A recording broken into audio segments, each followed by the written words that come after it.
The film opens with monster music, horror movie music, as a section of track slowly rises, like the opening of an ancient crypt about to unleash a long-sleeping evil. In the not-too-distant future, nations have dissolved, and war no longer exists. Corporate society, run by a ruling class of executives, has replaced war with Rollerball, a brutal sport televised throughout the world. The corporate anthem plays, and the game begins. The game is violent, deadly, but there are rules and penalties. Mars has been tamed. Jonathan E., Houston superstar, Rollerball hero. Fans around the world cheer for Jonathan E. The executives can't think of any more rewards to give him. Jonathan loves Rollerball, and he never wants to stop. But Rollerball is not a game you're supposed to grow strong in. The team showers and talks of their upcoming match with Tokyo. Jonathan's teammate, Moonpie, is dismissive of the Tokyo team because they are Asian. Jonathan offers a prophetic warning. The powerful Mr. Bartholomew, head of energy, arrives with other executives. He congratulates the team and announces a television special honoring Jonathan. Moonpie cracks a joke.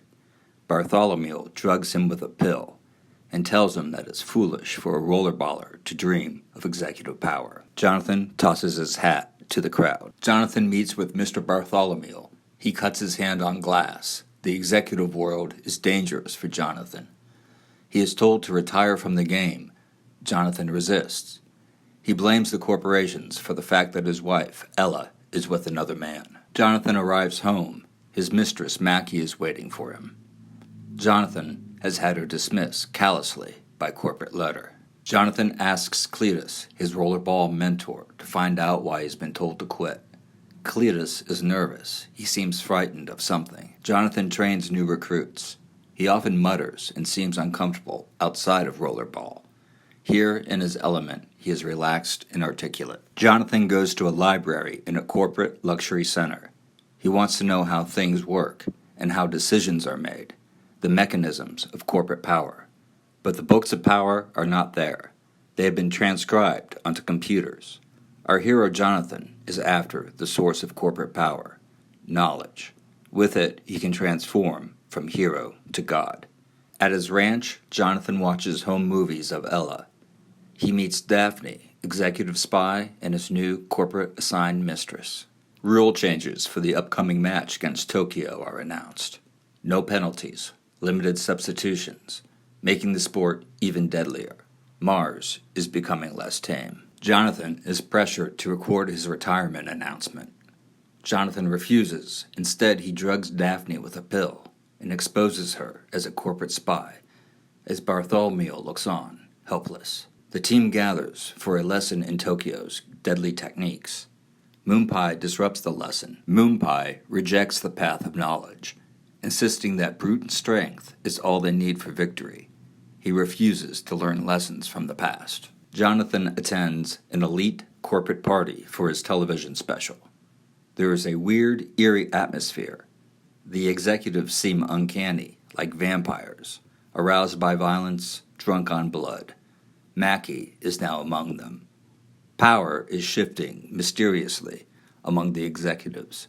Bartholomew's control is slipping away. In private consultation, Cletus tells Jonathan that people fear him. All the way to the top they fear our hero Jonathan. Cletus may fear Jonathan too. Jonathan touches a glass object, an abstract sculpture that appears to be scratched with claw marks. Glass no longer cuts Jonathan. Jonathan cuts glass. Jonathan confronts Mr. Bartholomew.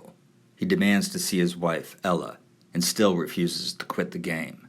Mr. Bartholomew alone can't stop Jonathan E.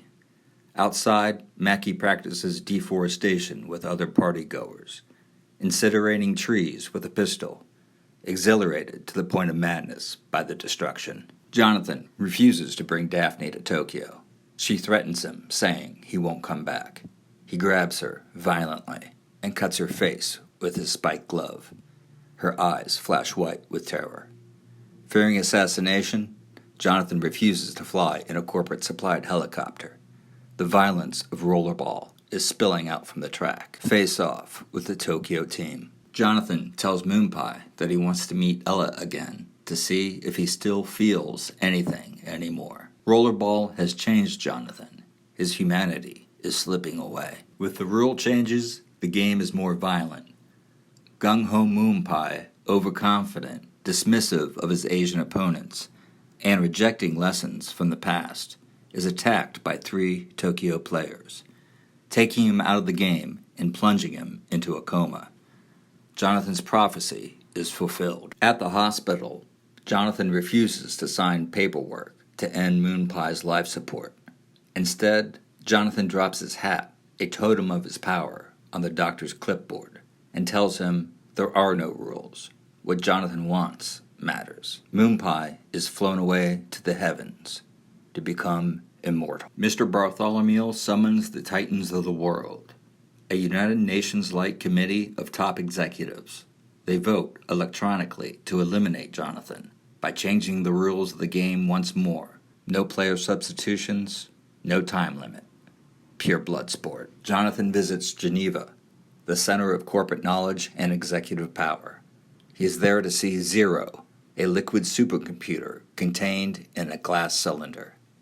Zero is the holder of all knowledge, and Zero is broken. There is no power in Geneva to stop Jonathan. Ella arrives at Jonathan's ranch. She is nervous. Jonathan has been watching her. Ella tells Jonathan that she was not taken away, that she left him on her own. His love of rollerball was greater than his love of her. Ella makes a case for corporate society, that freedom from war, poverty, and disease is freedom.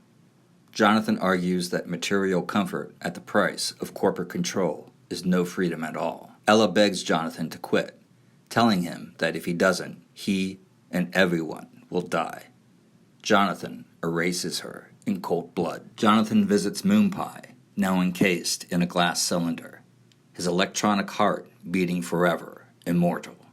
Zero has been replaced by the hallowed tomb of the fallen warrior, Jonathan's source of power. Jonathan tells him that he's like a god now, but is Jonathan really talking to himself? The sacred shrine of Moonpie is decorated with bluebonnets, the state flower of Texas. Nations are beginning to rise and bloom again. No penalties and no time limits. Rollerball forever, a nightmare spectacle of flame, smoke, and death. It is no longer a game, but it never really was. The dogs of war are loose. Jonathan E., the only player still standing, raises his arm to kill the final remaining New York player. At the last moment, he remembers his humanity and spares his life. Instead, he scores the only goal of the game, completing the ritual. Corporate society has been usurped. The circle of assistants, always surrounding Mr. Bartholomew, close in. They have a new master to serve. Rollerball. Rollerball forever. The crowd chants his name. The whole world chants his name. Jonathan has defeated the Titans of the world. Mars has eclipsed the Earth.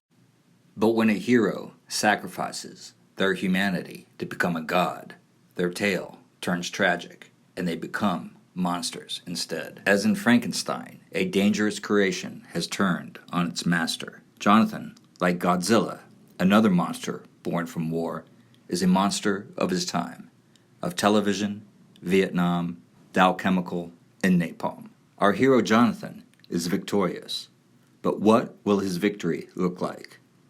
The film answers with monster music, horror music.